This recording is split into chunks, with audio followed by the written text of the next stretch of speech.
Hello, welcome back. I'm Jason. Today we're going to tackle one of the weirdest, most counterintuitive things that I personally know, and that is the famous Heisenberg Uncertainty Principle in quantum mechanics.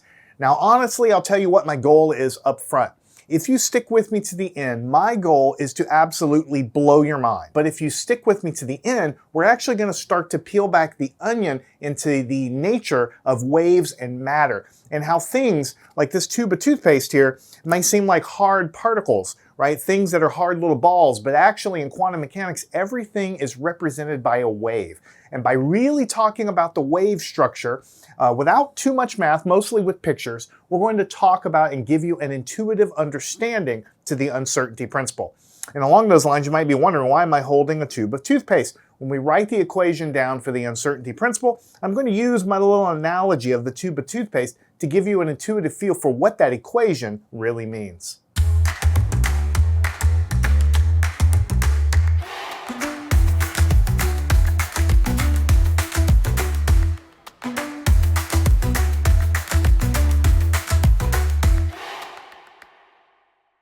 Now, I'm actually going to cover the uncertainty principle in 3 different levels, each going deeper to give you more and more understanding and depth to the discussion.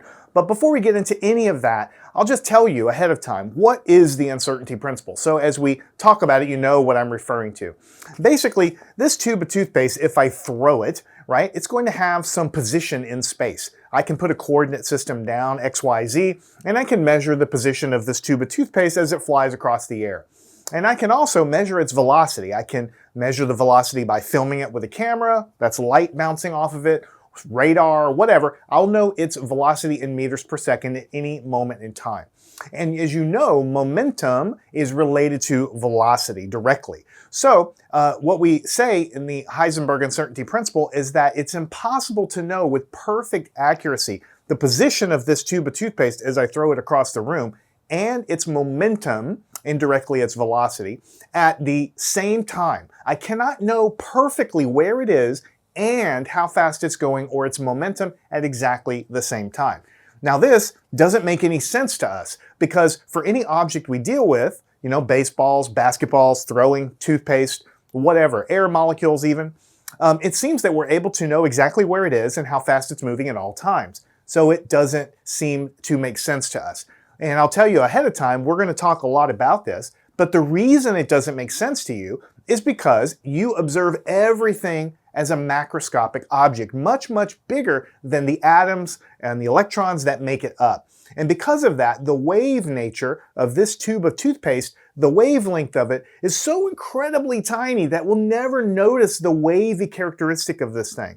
And that is really fundamentally how the uncertainty principle works, through understanding the wave nature. And since the wavelength of this moving toothpaste is so tiny, I never observe macroscopically the quantum effects. Now again, I'm going to describe how the quantum world works according to quantum mechanical theory.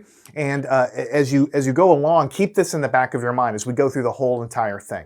All right, so we see the world through particles. That's why we, discovered electrons, protons, atoms, things like that. And we observe it and conceptualize the world as if it exists of particles. We now know everything has a wave-like character, a frequency and a wavelength, but we think of it as little balls moving around. All right, now here's the thing. If I close my eyes, the way the world really works, if I'm not observing what it is I'm trying to look at, if I close my eyes and don't observe it, right? And when I say observe, I'm not talking about a conscious brain. I'm talking about any interaction with the system, like light bouncing off of it, some kind of electromagnetic measurement device, anything. If it's undisturbed, the wave-like character is really how it exists. So if you have an electron moving across the screen, when I'm not observing it, it exists in the state of its wave function. The wave function governs the waviness of the object, basically. And so that's how everything exists when you're not observing or interacting with it. But the moment I open my eyes or turn on my detector or interact with it in any way to measure something about it, then the wave function is said to collapse instantaneously and suddenly into a state of position and velocity that I can measure. So I see the particle here, But as soon as I close my eyes, proverbially, fictitiously, I'm just kind of giving you an analogy. I close my eyes, then the waviness comes out. So it's a little bit weird, but this is how we think the world works. When we look at things, we see them in certain positions and velocities, but when we're not looking at them, the waviness, the wave nature of the wave function begins to dominate, and that's how everything's really interacting when you're not observing it. So it's a little bit hard to decipher what's happening when every time you try to look at something, it collapses into a position in space and time and velocity. But when you're not looking at it, it behaves according to a wave-like interaction. That is really the executive summary of how quantum mechanics actually behaves. And that is why when we throw baseballs, we don't see the effects of the uncertainty relationship. But as we go through what we're going to talk about today, we're going to peel back the onion so you understand. All right, as I mentioned, I want to talk about it at 3 different levels. Each level has its pros and cons, and as we go deeper, you will gain more understanding as to what's going on. All right, the first level is how I was introduced, and I'm going to get into it in just a second. It's where I introduced this little toothpaste model, and we write the equation down and so on. It's nice, and it gives a good mental model of what's happening that you can visualize and draw upon, but it's not great, and it has some shortcomings that I'll talk about. And then I have level 2 that I'm going to peel the onion back and go a little bit deeper with you. That has a whole lot more basis in reality, talks a little bit more about the wave nature of everything. And so you build a good intuition for the wave nature of how things works. But again, there's 1 or 2 little shortcomings to it that doesn't make it great. But when we get to phase 3, we dispense completely with the particleness of how you probably think of things and only talk about waves. And then we start to talk about something called the Fourier transform. Now, Fourier transform is a fancy word. Don't worry, I'll give you the gist of it and tell you what it means. But that is how we get to that deep understanding of nature. Because I'll just tell you here in the beginning of the video that what we're going to learn is that the uncertainty relationship deals with position and momentum of an object. And it turns out that position and momentum are Fourier transforms of one another. And that is really the reason why the uncertainty relationship is the way that it is. So I can't skip straight to the end because then you will not have built that intuition up. So what I'd like to do is save that for the end, go to the beginning, step through it with you, start teaching you about this stuff in the way that I understand it, and then I'd like for you to please drop me comments and comment on your thoughts as well because I'd love to hear what you think. Now, the last part of this I'll say before we dive into it is you might ask, why do I believe in any of this stuff anyway? Why should I believe you when you tell me that this toothpaste is represented by a wave or a wave function? It sounds crazy. Well, the reason is because whether or not the theory is 100% correct as far as the waviness of everything, we know that we can calculate things with quantum mechanics with great precision. It is actually our most accurate theory in science.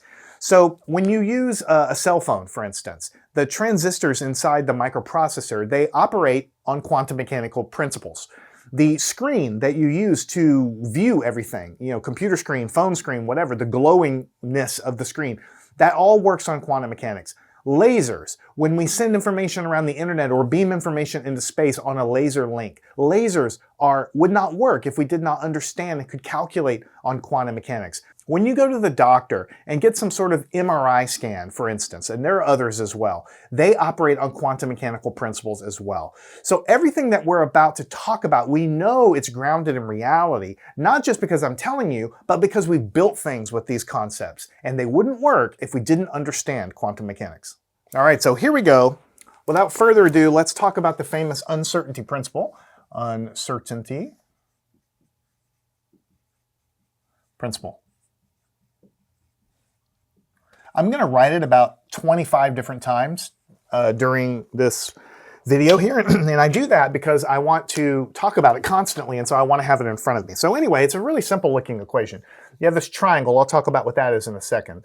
That's pronounced delta x multiplied by delta p, and that's greater than or equal to a variable here called h with a little line through the top, a little slash, it's called h bar, divided by 2. So this really is all of the uncertainty relationship. Now, of course, if you don't do this stuff every day, it looks like gibberish, right? But basically, let me just break it down for you. This delta x relates to the position of whatever it is you're observing. It could be an electron, could be a proton, could be my tube of toothpaste, could be the couch, anything. the position. And the triangle is, I'll talk a little more about the triangle in a second. This relates to the momentum. Remember, momentum is directly related to velocity. With things, we're talking about things moving much slower than the speed of light. When you get close to the speed of light, you have Einstein's theory of relativity to worry about, and the equation for momentum is a little bit more involved. But at everything slower than the speed of light, the momentum is mass of the object times its velocity. So it's directly related to the velocity. So you have something related to position, something related to velocity on the left-hand side. They're multiplied together. The triangles, I'll talk about more in a second. On the right-hand side, this entire thing is just a constant. It's just a number, right? And so don't get scared about like the h bar or whatever. H bar is Planck's constant, which is labeled h, divided by 2 pi. So basically there's a constant in nature, you may have heard of it, called Planck's constant. I'm going to write it down in a second. But the quantity, Planck's constant divided by 2 pi, appears in so many equations that we actually just make a new variable up and we just call it h bar.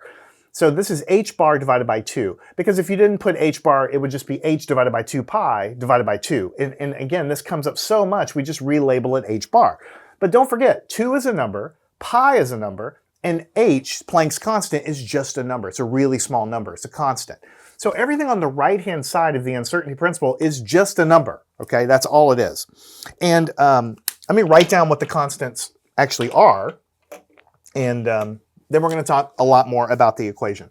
So Planck's constant itself is really small, 6.62 times 10 to the minus 34 to the negative 34. That means you take 6.62 and you move it 34 positions to the decimal to the left. And the units aren't important for this lesson, but it's joules per hertz. And all I really want you to know about Planck's constant is that it's tiny. That's all I really care about you know. You don't have to memorize it or know anything about it. It's just a small number, a really small number, very close to 0. Okay? And because h is close to 0, then h bar, which is h divided by 2 pi, is also really close to 0. And because this number is really close to 0, when you divide it by 2, this is really close to 0. So if you boil it down in words, the uncertainty principle says that the uncertainty, that's what the triangle means, the uncertainty in the position of what I'm measuring, multiplied by the uncertainty in its momentum, which is indirectly its velocity. When you multiply the uncertainties there, the answer you get has to be bigger than this number, which is a really small number because h bar is small and you divide by 2, it's just a tiny number, like with lots of zeros after the decimal point and then some numbers over there. So I had to get it down before we actually talk about it. Because obviously it's central to everything. So I'm going to kind of like leave it there. We're going to come back over and over and over and over again to it. Okay, when I say delta x, what I'm saying is this is the uncertainty in position. And I'm going to relate, I'll just write it out, I guess, position. And when I write delta p, this is the uncertainty in momentum. Now, whenever I say uncertainty, what am I talking about? This is the tip of my finger. It has a position in space. If I put a coordinate system here, you might tell me the XYZ coordinates is 1, 2, 2, let's say, right? But do you really know it's at 1, 2, 2? I mean, microscopically, the tip of my finger is jiggling a little bit because I can't hold it perfectly still. And even if my muscles could hold it perfectly still, the atoms are actually vibrating because of their temperature. So when I get down to the fine point of what it is, I mean, your fingertip is so giant, it's not really what you're trying to measure. Usually we're talking about electrons or something like this.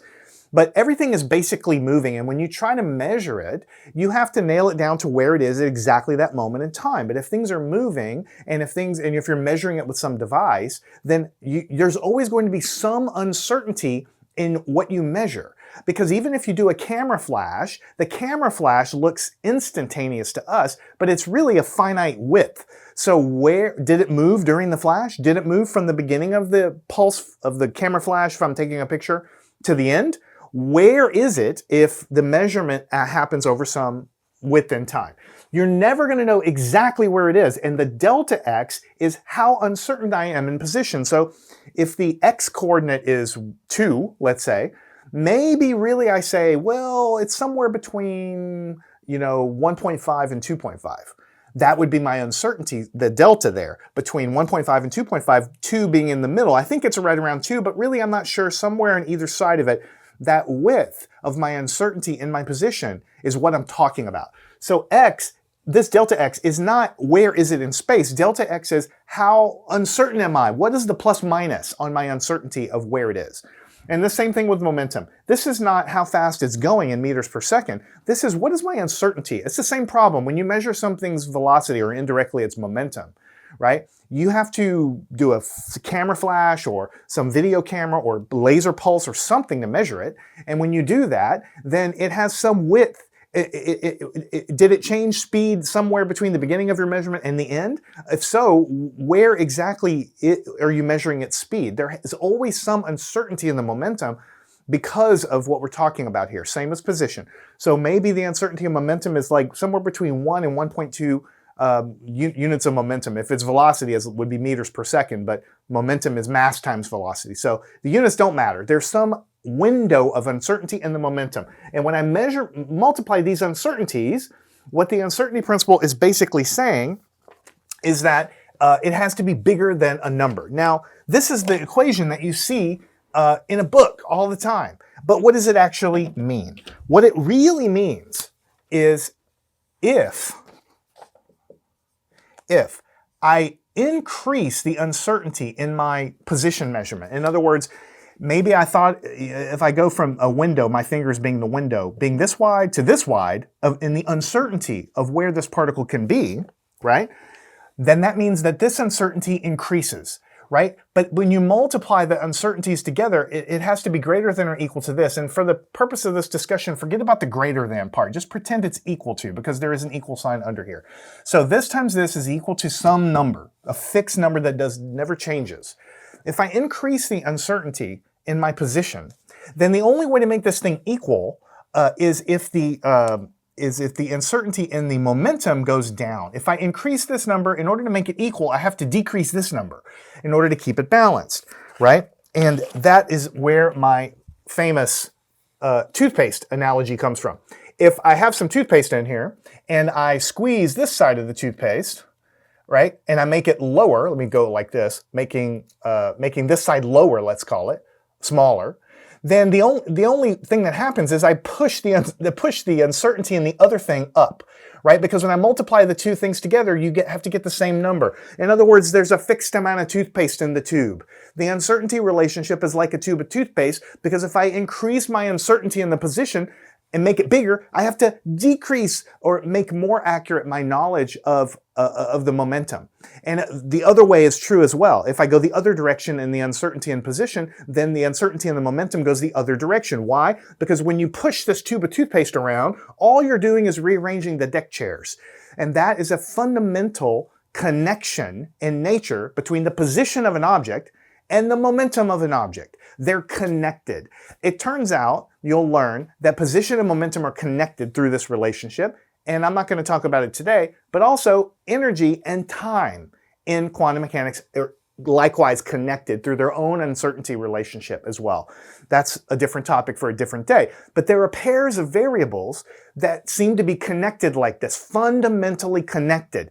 It's like you can't really change the uncertainty of one without affecting the uncertainty of another thing. And this Heisenberg uncertainty relationship codifies the connection between them, right? And so you can kind of say that these variables are linked together. In fact, in quantum mechanics, they're called conjugate variables, position and momentum, conjugate variables. They're so important and they're so inexorably linked. I love that word, inexorably, right? Linked, that they have a word. They're conjugate variables, and energy, time are likewise conjugate variables. Okay, those are just words, right? What do I mean though? I just mean that this relationship basically means that if I know more accurately where the thing is, this number goes down, then this number has to go up because they're multiplied and they have to be equal. The greater than, yeah, I know it's there, but equal to a number. So if I know more accurately the position because I've shrunk it down and I know the particle is much more localized right here, then the momentum uncertainty has to get bigger. That means I don't know with the same accuracy how fast it's moving, basically.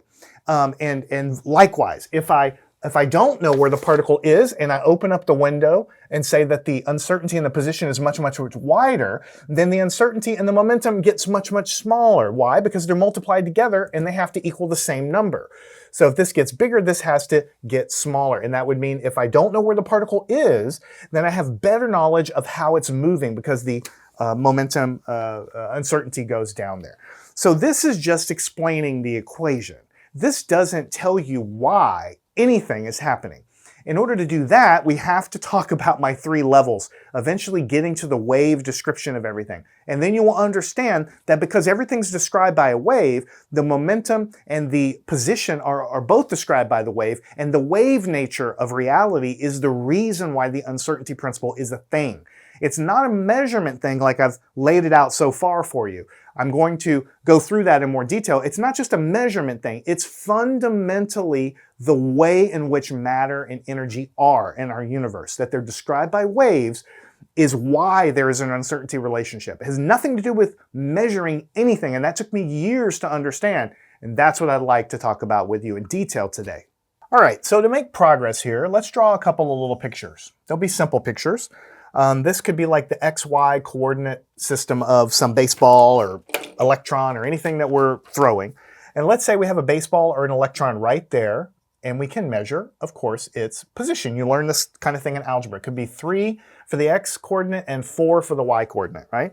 So this would have position 3, 4, right? And it would also have some velocity. Everything has a velocity if it has a temperature. And so it has some momentum, which is mass times velocity.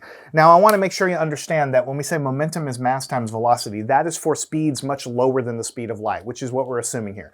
The equation gets a little more complex when you approach the speed of light. We're ignoring that.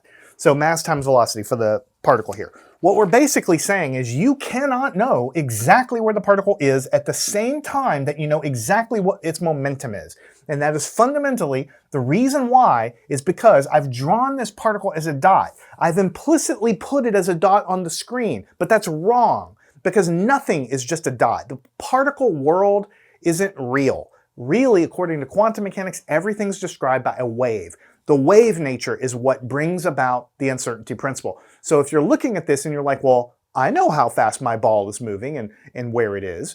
Well, you really don't, because the uncertainty relationship applies to it. It's just that it's so minuscule you don't ever notice any discrepancy, right? You don't notice the wave nature of anything, and I'll explain why in a minute. But when you get down to electrons, you absolutely have to pay attention to it, right? So this particle might have position 3, 4 with some momentum. You can multiply its mass times its velocity or whatever, but there is an uncertainty delta x in 3, 4. I'm calling it delta x, but really it's the uncertainty in this position in any dimension you're measuring it in, right? So maybe I don't know it's at 3. Maybe I know it's at somewhere between 2.9 and 3.1. That's the uncertainty that when you subtract them would be the uncertainty in the x, and there'd be an uncertainty in y. And if I calculated the momentum, you know, in a physics class to be like 10, let's say, then maybe I don't really know it's 10. Maybe it's somewhere between 9.95 and like 10.05 or something. And there's some uncertainty band. And I'm saying that everything has that. When you multiply the uncertainties, the toothpaste model and so on, you have to get a number greater than or equal to the h bar divided by 2, Planck's constant divided by 2. Okay, so I'm trying to say it over and over again. There is no such thing as a ball. Everything is represented by a wave. Maybe it has a really tiny wavelength. Maybe it has a really tiny wavelength, so it doesn't look like a wave to you. It looks like a ball. But that's just because we're giant creatures compared to electrons and atoms and other things like this. All right, so that's one layer of the onion. This is the equation. It behaves like a tube of toothpaste and so on, and that's the uncertainty principle. But in order to understand anything, we need to go a little deeper because that doesn't really explain anything. That just basically tells you this is the way it is. We know this is correct because we build all kinds of devices using the uncertainty principle. All right, so I mentioned a few times that everything is represented by a wave. And so everything has a wavelength. A wave starts, it goes to a crest, goes to a trough, and it goes back to another crest again. The wavelength is the distance in space between the crest, one crest to the next one, or from one trough to the next trough, or any part of the wave to the corresponding part where it begins to repeat. That's called the wavelength. Everything has a wavelength in quantum mechanics. The cap of this pen has a wavelength. It's tiny. I'll explain why in just a second, but it's true. When you have a single electron, it has a wavelength that is still tiny, but bigger, much, much bigger than the wavelength of this thing. All right? So there is an equation that gives the wavelength of any object in the universe. And this is the symbol for the wavelength, and it's Planck's constant divided by the momentum of the object, right? But we know that the momentum of the object for speeds much lower than the speed of light is mass times velocity. So I'm just going to write it like this, but you can think of it as h divided by p. Don't forget, h, Planck's constant, is tiny. Tiny, tiny, tiny, tiny, tiny number on the top. Almost zero. But you're dividing it by the momentum of the object, which is its mass times its velocity. Now, when we're talking about this, let's talk about something moving at 1 meter per second. So just make it easy, and you'll be dividing by 1, and so the 1 you don't have to worry about. Let's just say an electron is going 1 meter per second, and then my couch is moving down the street, or my car at 1 meter per second. So 1 is easy, just leave that there. Now, you have a small number on the top, and you're dividing, let's say, by a macroscopic object, like, you know, my couch, you know, many dozens of kilograms or hundreds of kilograms or whatever it is, okay? You have a small number divided by a big number. Any macroscopic object is going to have a large mass compared to like an electron, right? What happens in math if you have a tiny, tiny number, almost zero, and you divide by a giant number? Again, you're considering 1 meter per second, so there's just a 1 there. When you divide small by big, you get something almost zero. Right? And that means the wavelength of any macroscopic object is almost zero. And when I mean almost zero, it's smaller than an atom. The wavelength of this marker, when you plug in the numbers here, it's much smaller than the diameter of a single atom, like a hydrogen atom, right? And so you never notice it, right? But if you put down, if this is like 10 to the minus 34 up here, and the mass of an electron, this might be wrong, but from memory is around 10 to the minus 31 kilograms, that's a much, much smaller number. This is small, and you're dividing by also something small, much, much smaller than we were before, is what I'm trying to say. And so the wavelength of an electron, because the mass is so much smaller than a couch or a baseball or whatever, the wavelength of an electron is much, much bigger, like thousands of times bigger. And it's big enough that we have to take it into account when you're studying individual electrons. Have you ever heard of something called an electron microscope? Well, have you ever thought about that? How can we make a microscope out of electrons or using electrons? Well, it's because you accelerate an electron beam, give it some velocity. The beam of each individual electron is small, and so the wavelength of that beam can actually be smaller than the wavelength of visible light. So when you magnify things with visible light, like in the room with a microscope, you can't do it forever, because if you start looking at stuff that's smaller than the wavelength of light, you can't resolve anything. The image gets dim and dim and dim, and then it disappears. You can't look at things smaller than the wavelength of light. That would be like going to the beach, and there's a giant water wave washing on the shore, and you're trying to image a pebble. With that giant wave that's like a kilometer wide, it's just going to envelop it and not going to bounce off of it in a way to make an image. But what you do is you make a beam of electrons, which you would think would just be particles, right? In the particle model, you're just hitting it with particles, so how can you do anything with that? But that particle beam has a wavelength according to this. And that wavelength, if you do it just right, you can make it smaller than the wavelength of blue light or white light or whatever, and then you can image things much, much smaller, almost down to the size of an atom using that process. So we know this kind of stuff is real because we can build machines that use it. So this wavelength has a name. It's called the de Broglie wavelength. Now I'm mispronouncing that because I'm not a native speaker of that language there. So some people say de Broglie, some people say de Broglie. You know, I call it de Broglie, but it's the wavelength. And basically, this is the reason why we don't notice quantum mechanics on our everyday life. If I told you that everything around you was made up of waves, right, and you could observe the waves, like you could see the waviness, then you would know right away that everything was waves. You would grow up thinking everything was waves. Go to the beach. You know the water is a wave. Why? Because you can see it. But you can also see two waves cresting at the same time, maybe smashing into each other. Maybe if they line up, they make a bigger wave, right? But if they line up in a different way, they can cancel each other out. Noise canceling headset works on canceling waves, right? Beach, water waves, they all work on waves that can add or subtract. They also refract and diffract. That's how waves behave. So if you could see the waviness of everything around you, you would be seeing interference of things. You would see constructive and destructive interference in everything. But if the wavelength of everything around you was smaller than a single atom, and you can't observe single atoms, you would never notice any interference of all the things around you, right? You would never notice the refraction and the diffraction and all of the wave characteristics, because the wavelength would just be too small for you to observe. And that's the primary reason why we don't observe quantum mechanics on a daily basis, is just because everything around you has a wavelength so tiny that any interference effects, you never notice them because it would all be smeared out. If the wavelength is smaller than an atom, even if things interfered, all we would see would be a smeared out thing that would just be a blur of some kind. We would never notice the real interference pattern of anything. So it took a long time to figure out that there's a wavy characteristic to matter. So believe it or not, this is kind of phase 0 of describing the Heisenberg uncertainty relationship, just the equation. You know what the equation means. You know that you can't know position and velocity at the same time, because if I make this small, decreasing the error in knowing its position, then I must increase the uncertainty and the momentum to satisfy this equation, and so I can't know them both at the same time. But now we have to start talking about the why. Here is my, peeling the onion one layer back to the first way of understanding this. This is the way I was taught this stuff. I want you to call this explanation number 1, right? I want you to imagine a boat, right, on the ocean somehow. I'm going to put an XY coordinate system so we can, just lay it out. So here's a boat, something like this. It looks more like a rocket ship, but you get the idea. Some kind of boat, bullet, whatever you want to call it. And this thing has some kind of coordinates, some kind of position. X naught, Y naught. All right? And the boat initially is just sitting there in the water, and it's absolutely motionless, so the velocity is 0 meters per second. Not moving. It's just sitting there. I'm looking down from a helicopter, let's say. I know its position. It's like 5 meters or whatever, 10 meters offshore and 15 meters, whatever. It's there, and it's not moving. All right? How would you measure the position of that boat? I mean, I told you where it was, but how would you measure it if you really wanted to measure it? Well, there's a couple different ways you could do it. You could take a picture of it. How does that work? Well, the sun is shining down and hitting the boat, bouncing off to your eyes.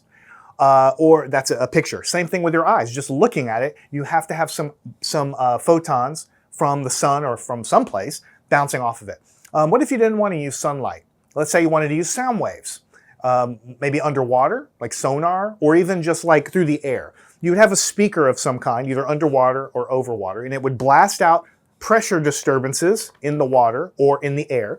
Eventually, they would hit the boat, they would bounce off, and you could time their echo, and then you would be able to calculate how far away it is in X and Y. But you have to hit it with some kind of sound waves. There's probably other ways. You could put a laser, you could throw a jar of mayonnaise at it and just see how long it took for you to hear the mayonnaise crashing into the side of the boat. But you see, every one of those situations required me to hit the boat with something. Either I throw a jar of mayonnaise at the boat and it crashes into the boat, or I smash pressure disturbances in the water against the boat, or photons from the sun bounce off the boat, or a camera flash hits the boat. Every one of those cases, I have to hit the boat with something, even if it's a photon. And so, by the way, whenever you hit the boat with the mayonnaise or the photons or whatever, what are you going to do? You're going to move the boat a little bit. So in the act of attempting to measure its position, I have to hit it with something, which then changes its velocity from no longer being 0 to something other than 0. Maybe it starts drifting this way, or just a little bit. Microscopically, I'm talking about. So in the act of trying to localize the position and measure exactly where it is, I had to disturb the boat and change its velocity or its momentum. In order to try to narrow this gap and get to know its position very, very accurately, I would drive this down close to 0. Then I had to throw something at it, and that increased or changed its momentum uncertainty, and so I can never know both of them at the same time. By trying to measure its position, I disturb the object, and so I don't know exactly what its momentum or velocity is. You might say, okay, well, I'll just measure its velocity. Okay, how are you going to measure its velocity? Well, you're going to have to do the same thing. You're going to take a picture of it and observe it over time, calculate its speed, or shine a laser at it, or look at it with sunlight. You're still disturbing it, trying to measure its velocity. So because of that, you can't know its position and its velocity accurately at all times at the same time, because in order to measure anything, you disturb you disturb its position and its velocity, right? And I'm not trying to say this is like the reason, but if you think about the units of position, it's meters. And you think about the units of velocity, it's meters per second. Notice that meters is in both of them. It's not a huge surprise to me that position and velocity are indirectly momentum, remember, mass times velocity, that they're linked. It doesn't surprise me they're linked because they both have units of meters. Velocity really, you might say it's the derivative of position. That's a joke. Calculus, it literally is called the derivative. Velocity comes from position, and momentum comes from velocity. So it's not a huge surprise that they're kind of linked together, even though it kind of seems weird at first. It shouldn't be a huge surprise because they have the same units and they are physically linked together because velocity is just how much the position is changing over time. All right? There are other examples of this situation. This is like the base model of understanding uncertainty principle. Other examples, what if you had a tire, like a tire on a car or a bicycle? It's filled with air, and you want to measure the pressure inside the tire. Okay, but the tire's sealed. So how do you measure the pressure inside? Well, you unscrew the cap, you put the measurement device, and it either gives you a digital readout or it pushes a little stick out, and you read off of it how many PSI or whatever unit you're working with is inside the tire. But notice that in order to measure the pressure inside the tire, I had to disturb the tire because I had to let a little bit of air leak out of the tire to push the measurement device. And then, of course, I disturbed the pressure in the act of measuring the pressure. So I try to accurately know it, but in order to accurately know it, I disturbed it. So that is kind of like an uncertainty sort of kind of relationship there. One more example, if you have a vacuum tube and an electron beam flying down the vacuum tube, and you want to measure where exactly is that electron beam. Well, you're not going to like observe it with your eyes. The electron beam is probably invisible. How are you going to do it? Well, what you probably will do is you'll maybe put some coils, like maybe if there's an electron beam like there, maybe I put a coil of wire right here and a coil of wire right here, maybe another one on the back side, another one on the front side. And as the beam goes through it, there's a magnetic field associated with the moving beam of electrons, and a changing magnetic field, you might pick it up in the coils there, right? So by knowing what the induced, magnetic field generating a signal here is, you can deduce where the beam is. But the problem is, if this beam goes through there and it creates some voltage in the coils here, then the electric current circulating in the coils, they also produce a magnetic field around the coils. And that magnetic field is going to shift the beam, the electron beam, one way or another, some sort of way, even if it's minute and microscopic. So in the act of trying to measure this thing with an electron beam going through it, creating some kind of like electric or magnetic field, however you set it up, whatever you do in here is going to create electric and magnetic fields that are going to disturb the beam. So you really can't know the position when you're trying to measure it because you're trying to measure it and you're disturbing it in the process. All right, so this is a good picture, I think. It's easy to understand at a basic level how the uncertainty relationship could be, but there's a problem with it. And the problem with it is that it implies that this whole uncertainty relationship is just a measurement problem. It's not really that there's an uncertainty relationship in nature, it's just that I can't measure it. And maybe if I were clever, I would develop some measurement system that I could get around this issue, and maybe it isn't using magnetism or something, maybe it's using something else.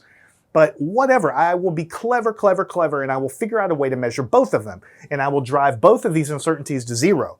And I'll know exactly where the particle is along with its momentum. But that's the problem with this thing. It implies it's a measurement problem. And that's what I don't really love about it. So I want you to keep it in your mind. I like it. I use it a lot myself.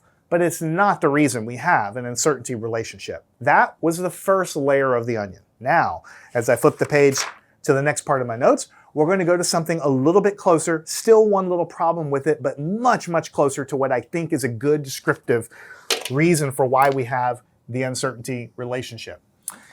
And so I'm going to call this is explanation number one. Let's call this explanation number two. But in order to get to explanation number two, I have to talk about some things, some more quantum mechanical things, because nobody knows this stuff unless you study it. So I have to talk about it. All right, basically, I've mentioned some of it already in this lecture, but I'm going to go a little deeper.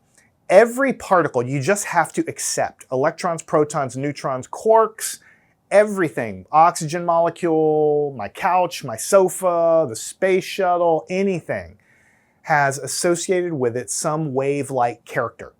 It's represented by something called a wave function. That wave function has a wavelength, and so it all obeys wave mechanics. Whether or not that is the actual description of reality, I don't know, but I know that the calculations that come out of the theory agree very close with reality.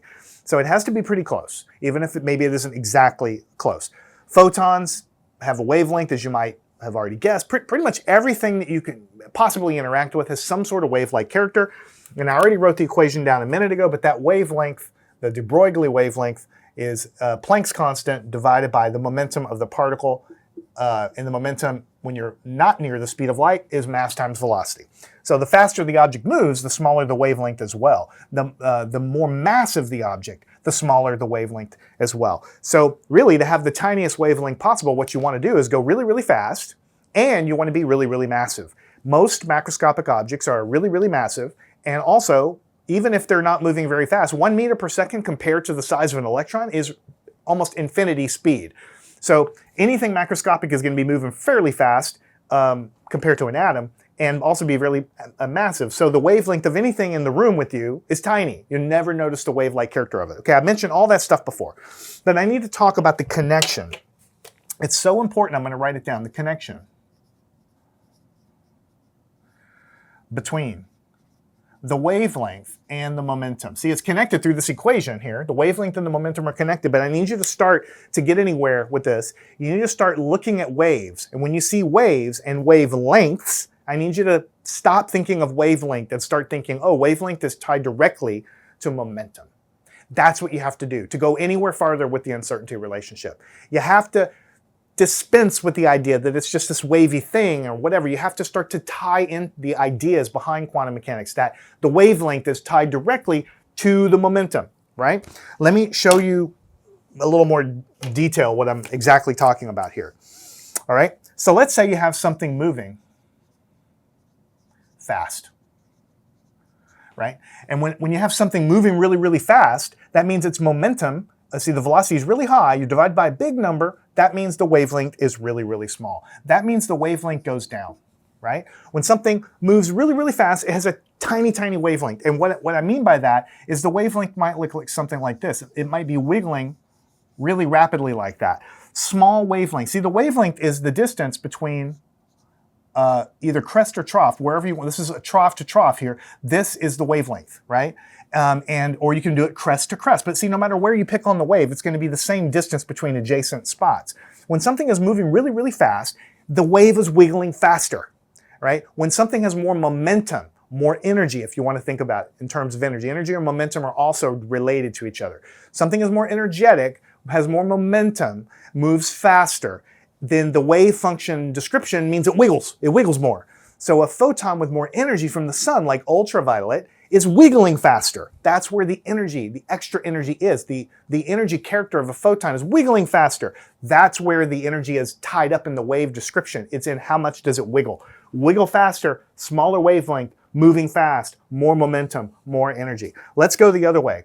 What if you're moving slow?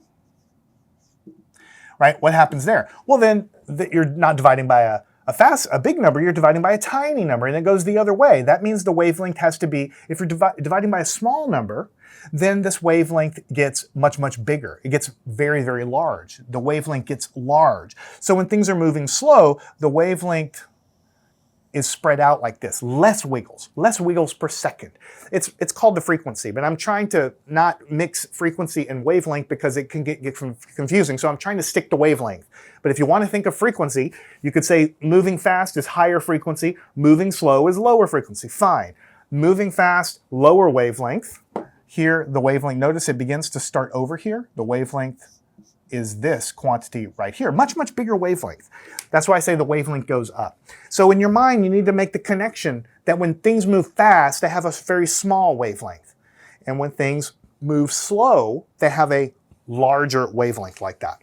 Now, I have a lot of things in my notes that I do want to read, but then I want to talk about here. So I'm going to say it just the way I wrote it down in my notes. This wave represents where to find the particle. That's something I haven't talked about yet at all. We're going to talk about it right here. Where to find the particle when we measure its position. But the wave shape, in other words, the wiggles in there in the wavelength, carries momentum information also. And the position and the momentum are connected in the wave shape itself, okay? So we haven't talked about it again yet in great detail, but let's go back to the beginning of the lesson when I said close your eyes, you're not observing anything, you're not interacting with anything, everything is now existing in a wave-like state. Waves are traveling and so on, nothing seems to exist as a particle. As soon as I interact with it, look at it, touch it, measure it, the wave function is said to collapse instantaneously from its wave character into a definite position that I can measure right here. And where do I seem to measure that particle? Like if I measure an electron, it has a wave character. It collapses into a position in space someplace. Where does it seem to be measured? That's governed by what's called the wave function, which is what I'm really writing down here, okay?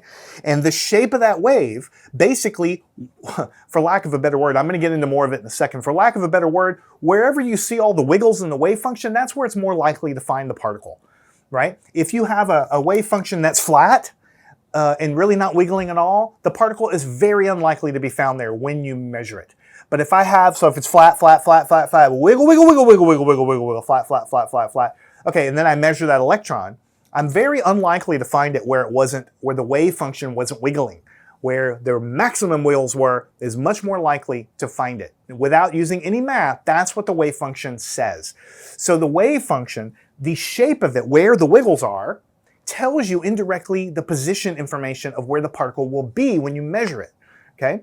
But the momentum of the particle is also tied up in this wave function because the momentum is determined by how many wiggles per second, basically. What is the wiggle rate, if you want to invent a new phrase for this thing? With more wiggles there, smaller wavelength, you have a higher momentum, and oppositely here, when you're not wiggling as much, you have a low momentum. So I'm trying to get you to internalize that the position of where the particle is and its momentum, the position and its momentum, one more time, the position of the particle and its momentum are both encoded in the wave. This I'm going to talk about over and over again, but this is why the uncertainty relationship happens, because position and momentum are not random things they put on a paper. Position and momentum are both carried in the wave. That is fundamentally why there is an uncertainty relationship, as we will see. All right, so again, you're not looking at things, everything's waving. You look at it, the wave function collapses to be more likely to be found where I see more wiggles there. So let's draw a few of these wave functions, a few more of these wave functions. So I'm going to write this down, wave functions, right? Now, you have to realize that I'm drawing this on a board, and so I'm limited in what I can do. The wave functions are really complex equations. Complex, not meaning they're complicated. Complex like imaginary numbers. Complex, they're complex functions. They have I running around. So there's a real part and there's an imaginary part to all of the wave functions. And I can't draw an imaginary axis and all this easily. So really, when I'm drawing these are kind of cartoons to get you to conceptualize, but just know that when you study it, you're going to see imaginary numbers, and so there's a real part, imaginary part. It's a little more complex than I'm writing it down here. But you get the idea here. So this wave function is represented by the Greek letter psi, it looks like a pitchfork, psi, as a function of x. This is just telling me the wavy nature of this thing along the x direction. That's it. It's the same thing I drew right here. Okay, so what I might have, for instance, is not very much going on and then some wiggly action, something like this. That's a pretty good wiggle, like something like this. And what I'm basically saying is if this kind of thing is the wave function, you can write down an equation that would exactly describe this shape. It would be called a wave function. It would have a real part and an imaginary part, but you could write it down. Okay, and when you're graphing the real part, for instance, I would get maybe something like this. So basically right here, not likely to find the particle here. So when I say not likely here, I mean they're not likely. When you measure the position of the electron, if this is its wave function, you're almost certainly not going to find it here. You might find it there if you measure it 1,000,000 times. Maybe one time you'll find it over there, right? Or 2 times, 3 times. But you're much, much more likely to find it near the central peak and then a little bit less likely as it spreads out right here. So right here, I'll say most likely or more likely. right? More likely. And this could be an actual wave function. So if you measure when we think of something like a particle, what you're thinking of is a grain of sand that's localized in space. This is the picture you should have in your brain of something that is a wavy thing that is also localized in space. It's got a wavy aspect to it. Notice there's a wavelength in here as well. Just like there was a wavelength here, I can measure a wavelength between these two crests and these two crests. I can find a wavelength in there. And that wavelength will encode information about the momentum or the velocity of the particle, right? Based on the wavelength. The wiggliness of it, okay? But the actual shape of the thing tells me where I'm likely to find the particle. And whenever I do the math and I try to calculate where am I going to find this particle over a million trials, maybe I'll find it 1 or 2 or 3 times here. Maybe I'll find it, you know, 500,000 times here, and you know, almost 250,000 each somewhere on either side of it. So I'm more likely to find it somewhere in here with a maximum probability right here. Now, I'm skipping a lot of stuff because this is not a math class, but what you really are going to do is there'll be an equation to write down that will be what that wave function is. What you really would do is you would integrate in calculus, use integration in calculus to add up the probability, because this is representing probability of finding the particle. What you do is you say, what's the probability of finding it between here and here? Delta x, somewhere between here and here. What you do is you actually square the wave function. You have to square it first to make it all positive, and then you integrate it, which means you add up the squared wave function between x is equal to this and x is equal to something else. And when you do that integration, you get a number back. The number might be, you know, 0.5. That would mean 50% chance of finding it in that region that you integrated over it when you measure it. But if you integrate out here, there's almost nothing there. Even if you square this and then integrate over from here to here, you're going to get something close to 0. So you might have a 0.0001% chance of finding it out here. That means you'll find it if you do it a million times, but it's not going to be likely. Much more likely here, because when you square it and then add up the probability or the integration in calculus, much more likely to find it here. So this is called a wave packet. It's a wave function that's more localized in space than, you know, if it were spread out everywhere, right? Okay, let's write another wave function down. Let's do another one of these things. Let's say I have another wave function.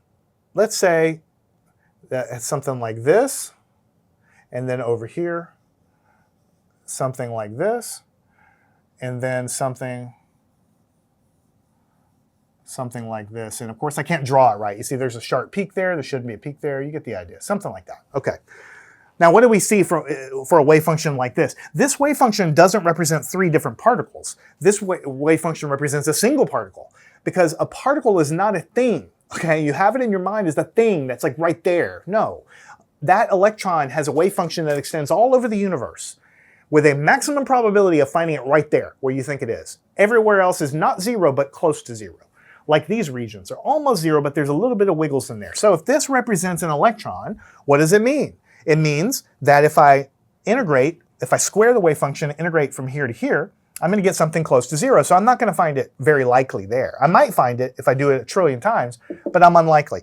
I'm low likelihood of finding it here, medium likelihood of finding it somewhere here, and maximum likelihoods here. So it might be something like 10% I find it here, 25% I find it here, 49.9% I find it here, and then all of these flat regions, maybe it's like 0.001% of the time. Everything's a probability in quantum mechanics. And so you can't say with certainty electrons here or here or here. You just say that this is the wave function, and when I measure it, this wave function collapses down to finding it in some position governed by the relative wiggliness of where the wave is wiggling most. And it doesn't mean you're always going to find it here, and it doesn't mean that you're medium always going to find it there. It just means that over time, if you did 1 trillion trials, you would find that it would tell you roughly where you would find everything. And like I said, this is not a calculus class, but just for those interested in, integrate. I'm just going to write this down just to satisfy your curiosity, but you don't really need to know this. In calculus, the integral sign means to add up something. You take the absolute value of the wave function, and then you square it, absolute value, and then you square it, and you're integrating over dx. Now I'm integrating in a direction of x, but in real life you have x, y, and z. So you integrate in 3 dimensions, and what you're doing is this wave, all this waviness I'm talking about, it's a probability wave. It represents probability. So when you add up tiny parts of the wave, you're summing up the total probability of finding it anyway, finding the particle in that volume or in that region that you're integrating over. So when you take the absolute value and you square the wave function and you add up over dx, that means I'm adding up the contributions in the region I'm looking at, and what I get back is a probability, something between 0 and 1, which is what I said in words earlier. That is sort of like the math here. Now I'm hiding a little bit because this wave function, is a complex thing, but that is in the general sense what you're doing. Now this might be kind of akin to a particle kind of situation. You might expect to find that electron somewhere around an atom, localized in space. You wouldn't expect to find it across the universe somewhere. But so that might be the kind of wave function you would have. But you can have different shape wave functions. So I just drew some here. Let's draw a few more. Let's say I had a wave function that looked kind of like this. It was like this. So I'm trying to draw this perfectly even wave. I'm not going to be exactly right. It's supposed to be same amplitude. And what I'm going to do is I'm going to put dot, dot, dot on the left and put dot, dot, dot on the right. Now this wave function, I'm saying, is basically going off to the left and off to the right to infinity. And when I mean infinity, I mean all the way past the next galaxy that way, and all the way past to the end of the universe that way. The wave is everywhere. It never tapers off. It's impossible to have a wave function like this, okay? But I shouldn't say anything's impossible, but you're really not going to find that in nature. But it's still instructive to talk about. What if you had a wave function that looked like this? And I wanted to figure out, okay, where is the electron if this represents an electron? Let's look between here and here. Okay, what is the probability of it finding between here and here? What would I do? I would do what I did here. I would square the wave function, take the absolute value, square it. Then I would integrate between 2 numbers in x. Let's say this is like the coordinate system here. This could be 0. This could be 1. This could be, 2 or something. And I'm going to integrate between 0 and 1 because I'm interested in this region right here. What is the probability of finding the particle there? So I would square it, I would integrate it, I would get a number. Whatever number I get, let's say. Now, what's the probability of finding it in the same width here? Well, the wave function has exactly the same height, exactly the same wiggliness. Nothing has changed. I've just shifted my fingers. So if I integrate here, I get exactly the same probability. If I integrate between here and here, here and here, same width of my fingers. If I keep the finger width the same, I'm going to get exactly the same probability everywhere. So for a wave function that is extended like this everywhere, where is the particle? You would say it could be anywhere with equal likelihood. Whereas this guy had peaks in the wiggliness, you would say for sure the particle is more likely to be found here, and then next most likely here, and then least most likely here. Here you would say the particle is equally likely to be found everywhere, mathematically and also just by looking at the picture. Okay, that's what that means.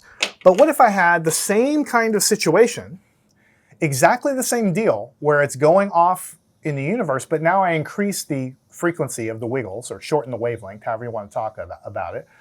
So something like this, I'm tired of drawing wiggles, so I'm just going to put dot, dot, dot right here, dot, dot, dot. What does this wave function mean? Well, same kind of thing. If I integrate between here and here, I'm going to get some number.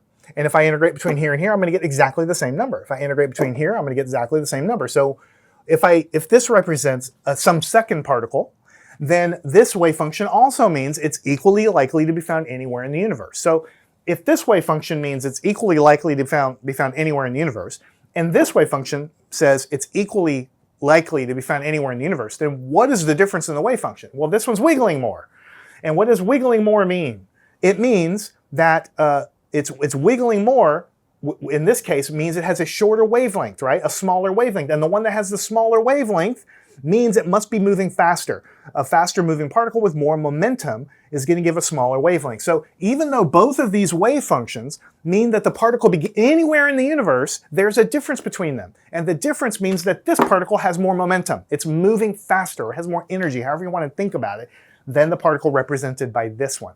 I keep coming back to this idea over and over again because it's central to understanding anything that I say beyond this point. So I had to take a detour to talk about all this because ultimately I want to explain this.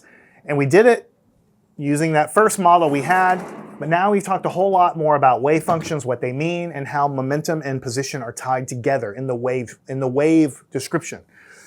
So what we need to do now is to really get back to the main concept here. We're going to go back to talking about a particle. So this wave function might be representing a particle, which is kind of localized, most likely to be found here, could be found here, but very, very low probability of finding that.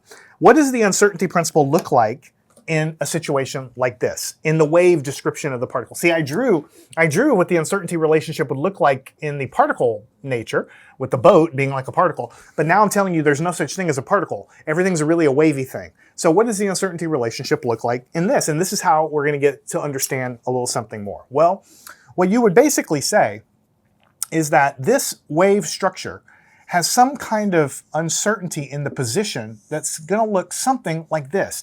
The delta x from the uncertainty relationship in this wavy nature is somewhere between the wiggly nature, right? In other words, I know it's very unlikely, technically it goes on forever, but 99.99% I'm going to find the particle somewhere in here. Just like the electron around an atom is your 99.99999% to find it around that atom, but it technically could be somewhere else, according to quantum mechanics. You got to dispense with the orbiting electron. It's not like that. It's a wave function that surrounds the atoms, okay? So anyway, this is a localized particle. All we can say is, I don't know if it's here, I don't know if it's here, I don't know if it's here. When I measure it, it might be here, might be here, might be here. But what I can say is it's more likely to be found here, less likely to be found here, and almost zero likelihood to be here. So I can say that the uncertainty in where it is somewhere in the wiggly region, and I'm going to label this delta x, okay? Now, I also know that this thing has a wavelength, just like before. And so the wavelength I would measure is between maybe this crest and this trough, this crest and this crest, right? I could also measure that wavelength here, and I should get the same wavelength or something very, very close. And same thing here, I could measure it again over here, okay? So basically, I can measure the wavelength between successive crests, which is indirectly giving me information about the momentum. So remember, wavelength is tied to momentum.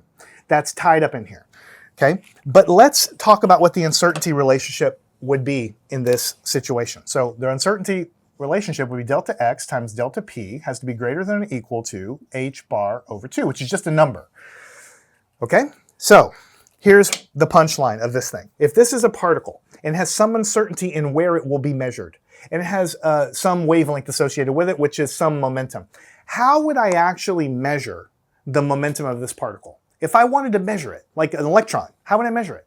Well, it has a wave-like character in this picture. And we know that the wavelength is tied to the momentum. So the only way to measure the momentum is to measure the wavelength. We have to measure the wavelength. But notice that because the particle is confined to space like this and kind of scrunched up, I really only have a few opportunities to measure the wavelength before I run out of wave. Because this is like already so low, and this is so microscopically low, my instrument, I'm not going to be able to really even measure it after a few different wavelengths have passed. How would you measure it in real life? Like, you wouldn't just like measure it once and say, I'm good. You'd probably measure it 100 times and average them, or maybe at least 10 times and average them to get a good, accurate assessment for the wavelength. Remember, everything in real life, when you measure it, has noise and the circuits and whatever. So you're going to measure it a bunch and do some kind of averaging or something to figure out what the wavelength of this packet really is. But the problem is, because I've confined it to space like this, I only have a few opportunities, this one, and this one, let's say, maybe this one, to measure the wavelength. After that, I've run out of wavelength there. So because I have localized the particle in space, I don't have many opportunities to measure its wavelength. So I have uncertainty in the wavelength. I'm going to say that again. I now have uncertainty in the wavelength. I'm going to say that again. I have uncertainty in the wavelength. And because I have uncertainty in the wavelength, I have uncertainty in the momentum.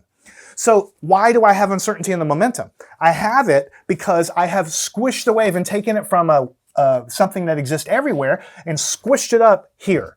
By localizing and making delta x, the uncertainty in x, smaller, I make it harder to measure the momentum and to know accurately what its momentum is. So because of that, because I have made this one smaller, I have made the uncertainty in the momentum bigger.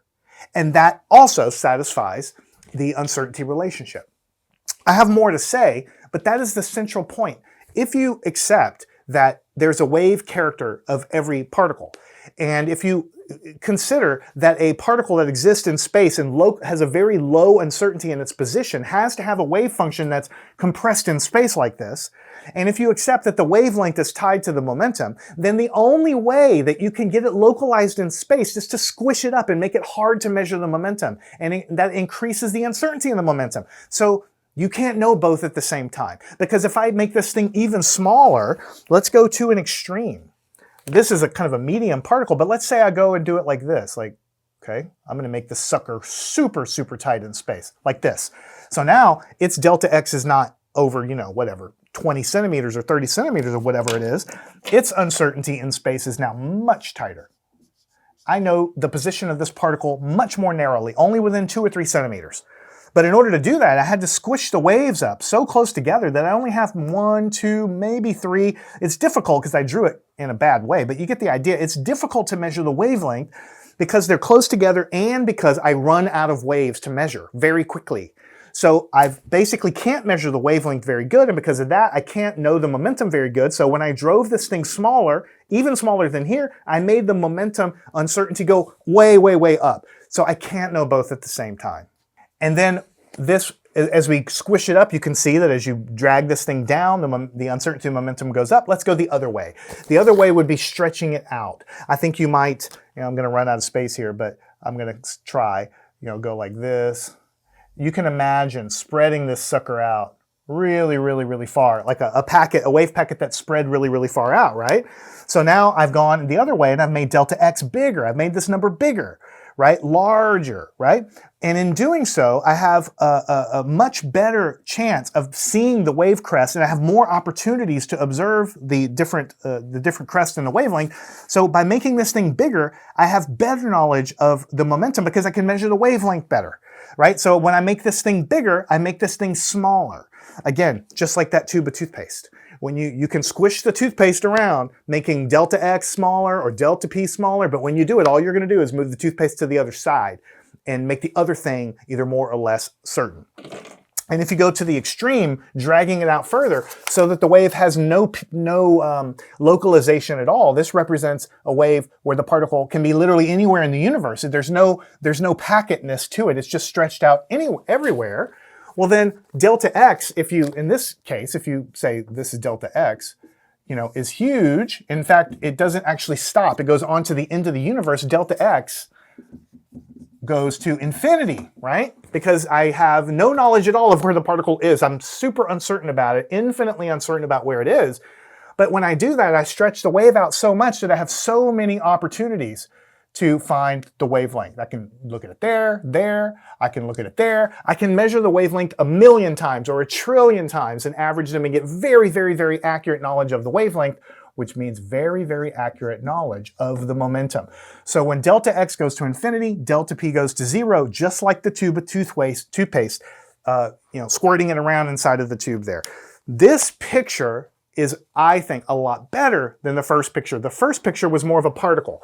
Here's why the uncertainty relationship happens, right, with a particle nature like that. But I say, well, it's not that great because it implies it's like a measurement thing. And then I go and talk about waves and wave packets and the uncertainty and the concept of a collapsing wave function and all this stuff. I had to kind of get the baggage out of the way. And then I talk about the wave packet, and I tell you that the more you localize the particle, the harder it is to know its momentum.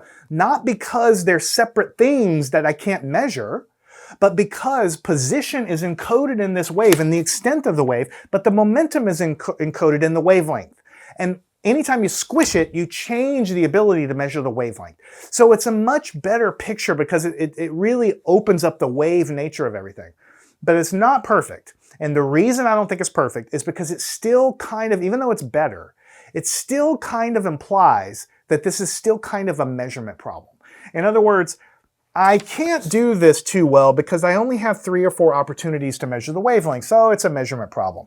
I can't measure the momentum here because I don't have very many times to measure the wavelength here, and so on up there. It implies that it's a measurement problem. So what we need to do now, if the first 2 layers were the onion, now we're going to cut the onion in half. We're going to go past level 3, level 4, level 5, level 6, into the core of the onion, to try to understand what we can about the nature of all this stuff. So the exciting part is up ahead. That's what we're going to do. I'm going to erase this, and we're going to go to level 3, where we're going to gain even more insight into how all of this works. All right, now we're going to go to the final level, so to speak. We now know that particles aren't really a thing. Everything has a wave-like description.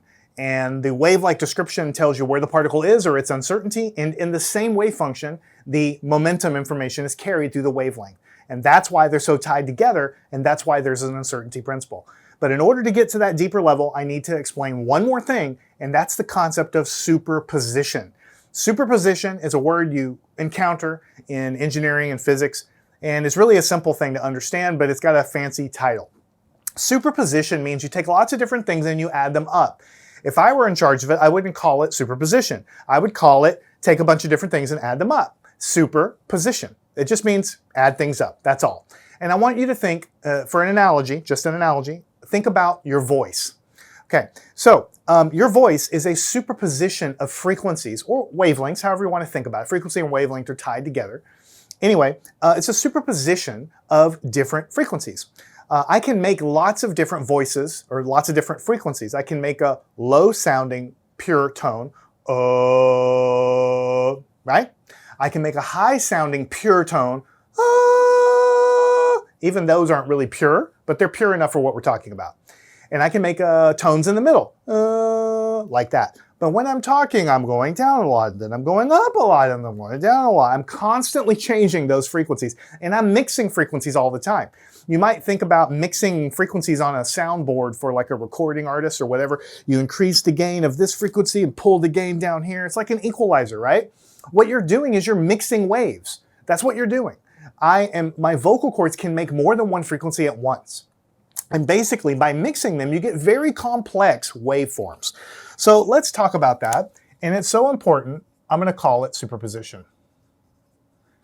And when we get to the end of this, you're going to finally understand why the uncertainty relationship is the way it is. It all comes down to superposition. So my voice, as a vocal generator, might generate a pure tone that looks something like this. Notice there's no packet nature to this. It's just it goes on in space like this. And then I might make that maybe a medium frequency, let's say. And then I might make a higher frequency. It's not the vertical height, that's the volume. It's the squishy, the wiggliness of it is higher. So that's a higher frequency, lower frequency, right there, okay? And then maybe I might have an even lower frequency, a lower frequency, something like this. Again, it's not the height, it's the wiggliness. So this is the lowest frequency, right? And this is the medium frequency, or this is the medium frequency here. So this is lowest. And this is, in terms of frequency. You can also say longest wavelength. Longest wavelength, right? This is the medium wavelength.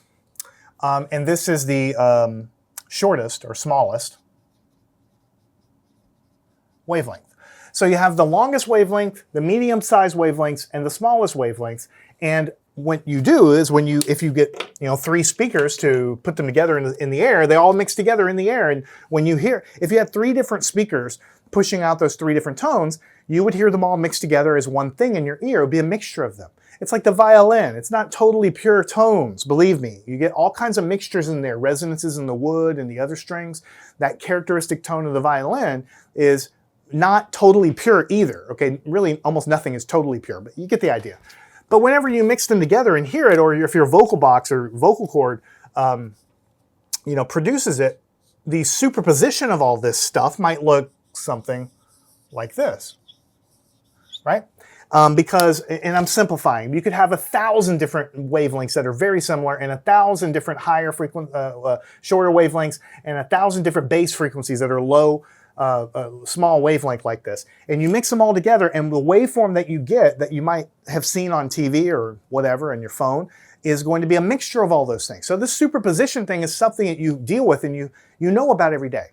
Okay? However, what you don't think about every day is that this is a wavelength, this is a wavelength, this is a wavelength, but now we know that this smallest wavelength is the highest. if we start transitioning, thinking about this as wave functions of particles, the highest momentum is going to be with the most wiggly, right? Because of what we talked about earlier, okay? And that this one right here is going to be the lowest momentum because it's wiggling the least. And this one's going to be the medium momentum. So these waves, usually when you talk about sound, you're only talking about frequency. But in wave functions in physics, in what we're talking about here, the wavelength is not totally what we care about. It's that it represents momentum, right? And so you have different momentums that are mixed together, producing some final result, which is some mixture of all these momentums right here. So here's the punchline. Just like your voice can make a mixture of different frequencies, or 3 different speakers blasting you, your ear would hear them all sum together. Or water on the beach, if you had one boat pushing a wave towards you and another boat pushing a wave towards you, and you're in the middle, you're going to feel the superposition of those 2 waves, maybe constructively or destructively adding you up or whatever. They're going to superposition, they're going to add together, okay? Just like that happens in everyday life. In quantum mechanics, since everything is governed by a wave function, then the wave nature of a particle can actually be in a superposition of different pure waves or different other sub-wave functions. And that's where it starts to get a little freaky, because all we see is like a ball there. Or we might see an electron there, even though we don't see it. We know that there's like a single electron there. But anything in the universe can exist in a superposition of other waves, okay? And that is just a fact. Just like in the beach, the characteristic right there in the water is going to be a superposition of all the waves around, right? A particle can be a superposition of lots of different wave states also. And that is central to understanding what I'm about to tell you here.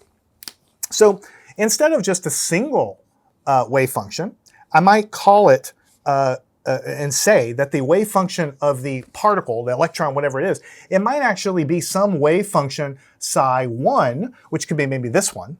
And then you might add to it some second wave function, psi 2, which will have a totally different shape. And then you might add to that some third wave function, psi 3, right? Different wave functions, some different frequencies, which correspond to different momentum. And when I add them together, I'm not going to see that there's 3 separate ones. I'm going to see the sum mixture, the sum total mixture of everything. Now, I've only written 3 down, but the particle may have a trillion subcomponents of the wave function there. It might have 100 billion, million, bajillion, quadrillion, okay? You might have not literally infinity number, but you can have almost an infinity number of little sub-wave functions that are all mixed and added together that come together and make the total state of the particle that you have. And so before, I drew them as either extended waves like this, or I drew them as a packet, right? But I'm just trying to tell you that it could be any number of shapes, and the way you get all the weird shapes is just by including different wave functions that have different shapes. You know, from math class, you can graph all kinds of things. Y equals x, okay, that's a line. You can graph y equals x squared, okay, that's a parabola. Y equals x cubed, that's a little s-looking thing. Y equals x to the 4th, x to the 5th. Those are just polynomials, but then you have the sines and the cosines, and then you have all kinds of functions. You have an infinite number of ways you can combine and come with different mathematical shapes. And every one of these wave functions can be a different mathematical shape that comes together to make the state, the wave function of the real particle we're talking about. This is the way quantum mechanics is built. This is called a superposition. Now, I am leaving some details out, so don't yell at me. They're not really just added like this. There's coefficients in front that can weight and make more important the first wave function, and maybe make less important by putting a smaller coefficient in front of maybe the next wave function. And you can have a different coefficient in front of every wave function, making a balanced, weighted mixture of all the wave functions. And the coefficients are not real numbers, they're complex numbers. I don't mean complicated, I mean they have imaginary numbers. So I'm scrubbing out some of the details, but the core principle is exactly this. You're adding them together, and then of course you can have many more wave functions added together. Why am I harping on this? Because I'm saying that in order to give me a state of an electron that I have, I can mix together different sub-wave functions of different wavelengths, but these different wavelengths correspond to different momenta. This one can have a different momentum than this one. This wave has a different momentum than this one. So really what you're doing when you make a superposition like that is you're mixing together different momenta of sub-wave functions to get the total wave function of what you're trying to do. All right, that's central. That's central. You're almost mixed. It's like a painter. A painter can take the red and the blue and the yellow and the green, and they can do different proportions, like the constants I'm talking about, to emphasize the yellow or emphasize the blue if you make the constant higher there in front. Or if you want the black to be not so important, you may maybe make that one a tiny little dab of black. And you have an infinite palette there that you can create by mixing colors with different weights. And you have an infinite palette of wave functions of different weights to make any wave function you want, any shape, anything. It's possible because you can have an infinite number of these things added together. Okay, so here's the thing. As I said before, when you're not observing the electron, it's going to exist in this superposition of states. And then whenever you observe it, suddenly it snaps and collapses into a position governed by integration, adding up the probability contribution of that whole entire gigantic, ugly-looking wave function, okay? And so now I want to talk to you about something else you have some experience with. Just like I can take different frequencies and mix them together, I want to talk to you about a couple of practical examples and show you that by adding different wave functions of different frequencies, you can get different shapes of the overall wave function, and that's going to be central to the uncertainty principle. All right, so for this first image, on the very top, I have a wave function that extends in space, goes off to negative infinity, positive infinity, and has a frequency, or a wavelength. Underneath it is another one that looks identical, but it has actually a very slightly different frequency. Now, when you add these together, physically, you're adding the waves. The crest in the very center here of the diagram are adding up and making a nice peak in the middle. But because the frequencies are a little different, when you get off center, you're getting a little bit of destructive interference, and that drives the summation to taper down like this wave packet shape. Notice that the whole thing repeats over on the right-hand side. You have a central maximum where everything's lined up, but then they get slightly out of alignment with each other, driving it down. So by taking two different wave functions and adding them together, you can get a wave packet nature. And that is critical. I want you to remember this picture. And what we're going to do is I'm going to tell you that the punchline now, and that is that by adding more and more and more and more and more different frequency, higher frequency waves together, I can make these packets tighter and tighter and tighter. And that is going to be the same as driving the particle to be in a tighter position in X. If you make this wave packet narrower and narrower, then I've confined the particle to be more likely in a certain position. I've decreased its uncertainty there. And you do that by adding lots and lots of waves together. So here's the second picture. What if I wanted the particle to be literally only right here between x is equal to 0 and like x is equal to like 0.1 or something, and I wanted it to be everywhere else 0? Well, notice that the red line here, it kind of goes up and then it's wiggly and then it comes down and then it's wiggly. You can make an approximation of a square pulse like this by adding up lots and lots more additional waves than what was on the previous page.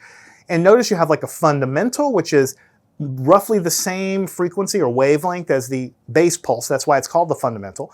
But then you have multiples of that wavelength there, or multiples of that frequency. And so you have higher and higher frequencies there. And when you add all of them up, literally just like on the previous page, if you got a computer and added them all up, they would sum up to the red squiggly square pulse there. Now this red squiggly square pulse would like represent an electron or something being confined to space, only with a probability where you have the red wigglies and 0 everywhere else. But the way that you get the electron to behave that way is by adding up a lot of base frequencies underneath her, a lot of other frequencies. And notice that all of the other things added together, they're not the same height. So those are like the coefficients I was telling you about. You add them up with different weights to get any shape that you want. Now here's what I have here. You have a wave coming down. And as each new wave comes, notice the wavelength is smaller and smaller, higher and higher frequency. And as it comes down, it gets added to everything that was previously already dropped down there. And as that happens, you can make the central peak more and more and more pronounced.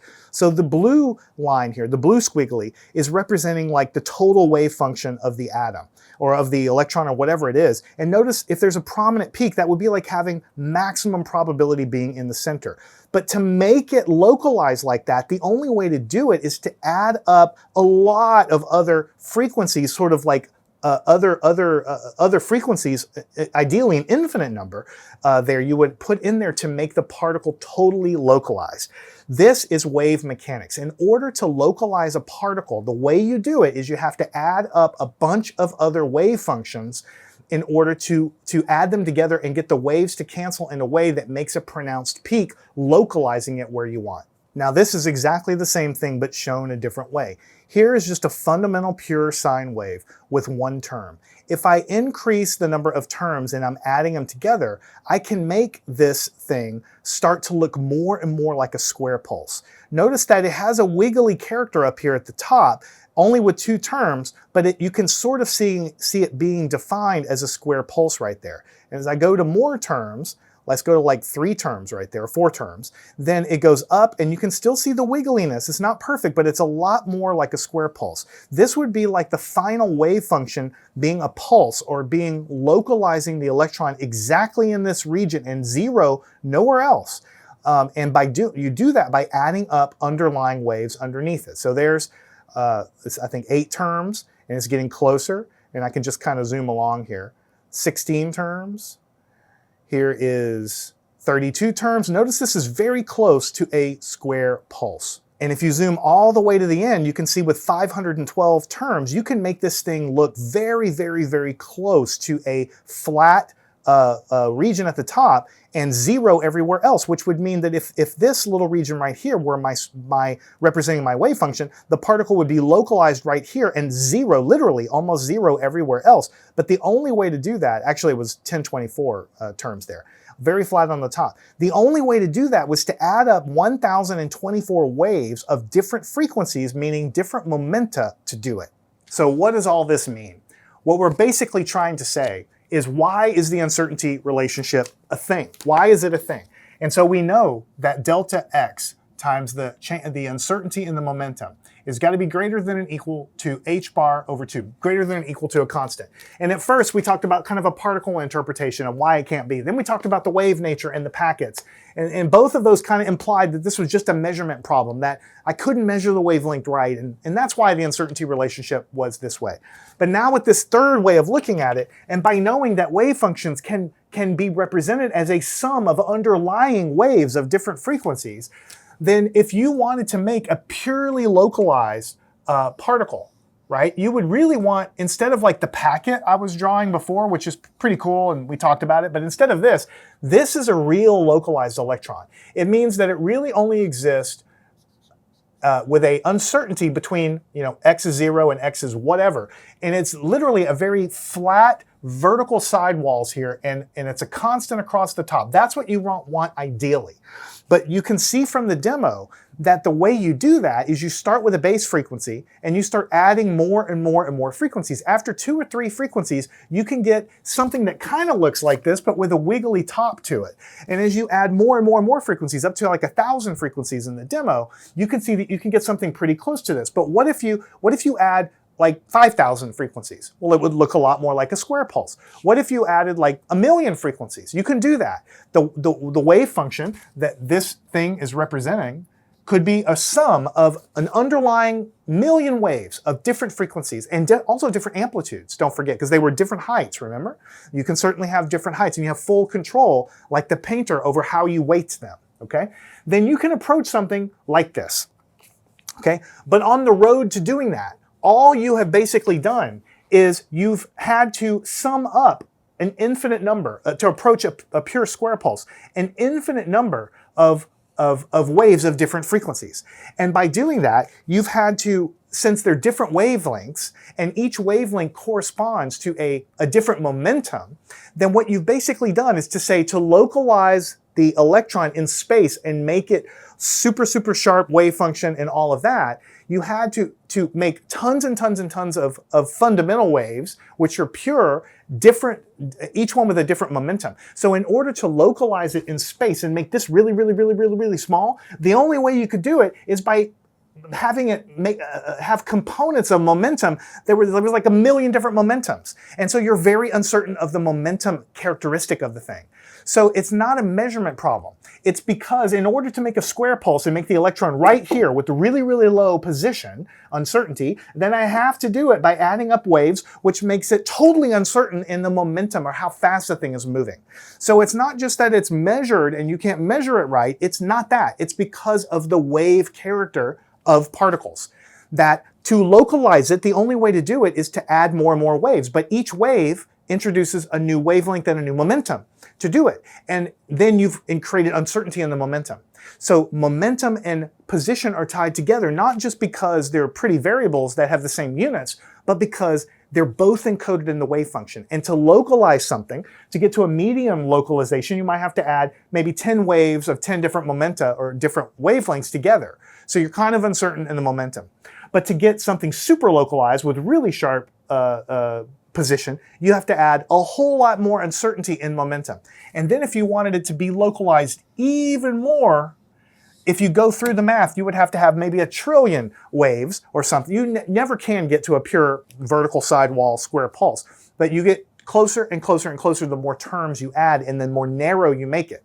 And so if you make it super, super narrow, you've made delta x much, much smaller than in this case. But to do it, you had to add even more waves of much, much higher frequency and higher momentum. And whenever you measure the position of this thing, the wave function is going to collapse. It's going to collapse and it's going to tell you where the particle is, and it's going to collapse and tell you you can measure its movement as well.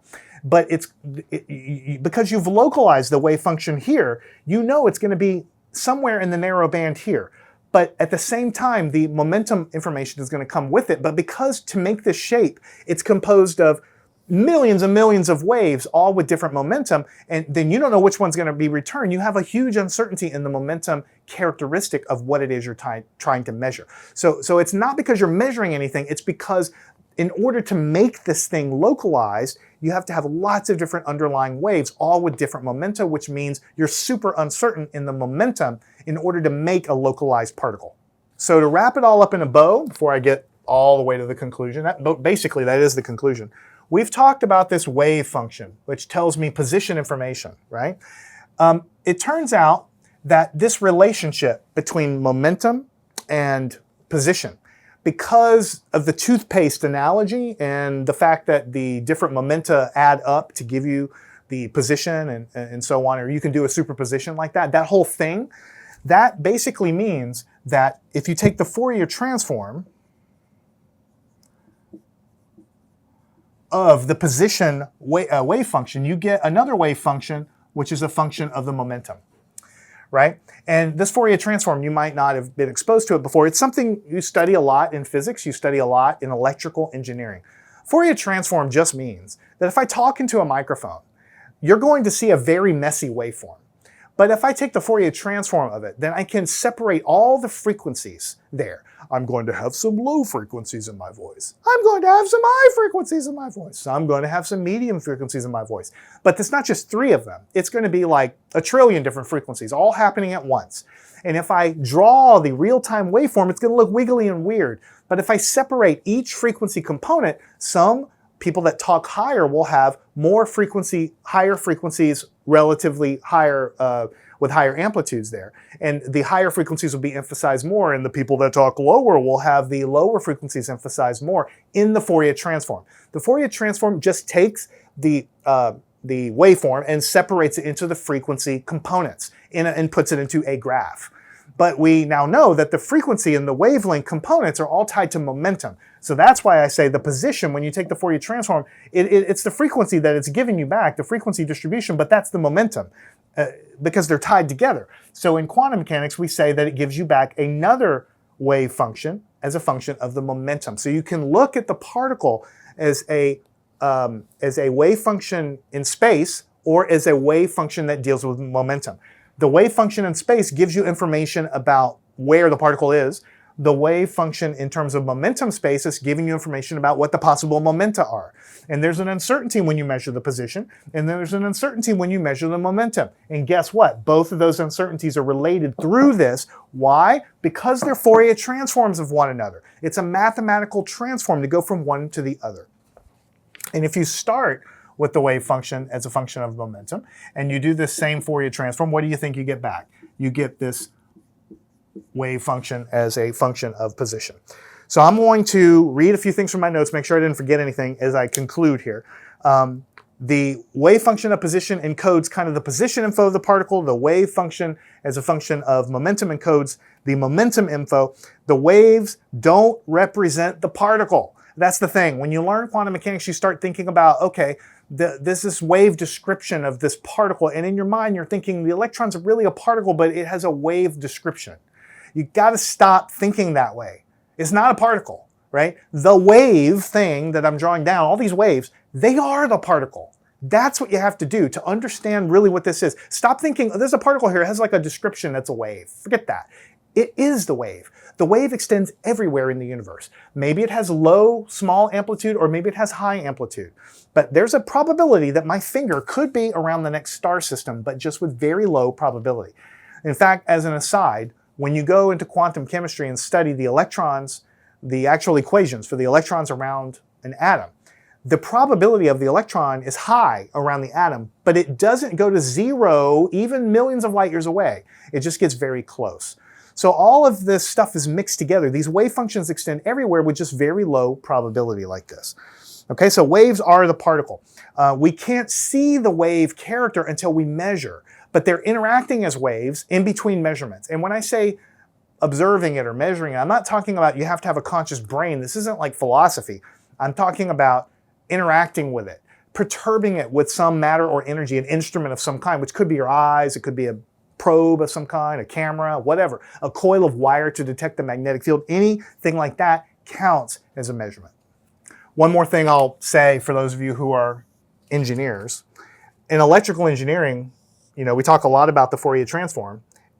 So you might have, like, if you have like a pure wave, like a pure frequency like this, right? And you take the Fourier transform of it, Fourier transform, and try to look at the frequency component, because it's a pure wave like this, then when you look in frequency space, omega is frequency, right? What you would find is like a single frequency, like at some, I don't know, however many hertz or whatever it is over here. And the frequency graph is just going to be a pulse right here. Why? Because it's a pure frequency. It's like a pure sine with a single frequency. So this is what it looks like in the time domain, and this is what it looks like in the frequency domain. In the time domain, it goes wiggly, wiggly, wiggly. In the time domain, sorry. In the frequency domain, it's just a single pulse because it's just telling you what frequencies are there. This frequency is the only one there, so that's what it would look like. But if you had a particle, or not a particle, a wave, like in electrical engineering, you have pulses all the time in digital logic or whatever. And this is a pulse, right? It goes up, over, and down. And you take the Fourier transform of that pulse, and then you actually go through the math. The Fourier transform, I'm omitting it here. It's an integral, a calculus integral there. I should have extended this way. Then what it looks like in the frequency domain is not a single pulse. It looks like this. It's like kind of like a sine, but that decays here. There's a word for that. It's called the sinc function. So it looks like a cosine, like this, but it goes up and down in the same shape, but it gets smaller and smaller in amplitude on both sides like this. So this thing has frequency components that are here, higher frequencies with less and less and less emphasis on the higher frequencies. That means to build this shape from fundamental shapes. Fundamental shapes would be like sines and cosines. You can build any shape you want of a wave with an infinite number of sines and cosines. But the way to do it is you have to have different cosines added together of higher and higher frequencies. It's because these side walls and this flat top is difficult to build because it's totally different than the sine and cosine shape. But you can do it by building it of more and more and more waves of higher and higher frequency. It's exactly the same thing as what I was showing you on the demo. You can build these different shapes by including higher and higher frequencies in the wave function. But higher and higher frequencies correspond to higher and higher momenta. And so that means that as you localize the particle to a narrow position in space, decreasing delta x, the only way you can do it is by making that wave function a sum of of lots and lots and lots of waves of different wavelengths, meaning different momenta, which means you have a very large uncertainty in momentum. So that is the uncertainty principle. I wanted to do it a few different ways because I think they're all instructive. The basic way, the particle way, is good to think about, but I want you to come away with it. It's not a measurement thing. It's because everything is described by a wave. That is where it comes from. I'd really like to know what you think. I put a lot of work into this and I'd really like to know, did you follow it? Did you like it? I could have gone way more detail in all of this stuff, but I had to figure out what to keep and what to cut. So that's what I did here. Please do drop me a line. I read and try to respond to everything. And please, as you ponder this and ponder other things, I always want you to stay curious. Learn anything at mathandscience.com.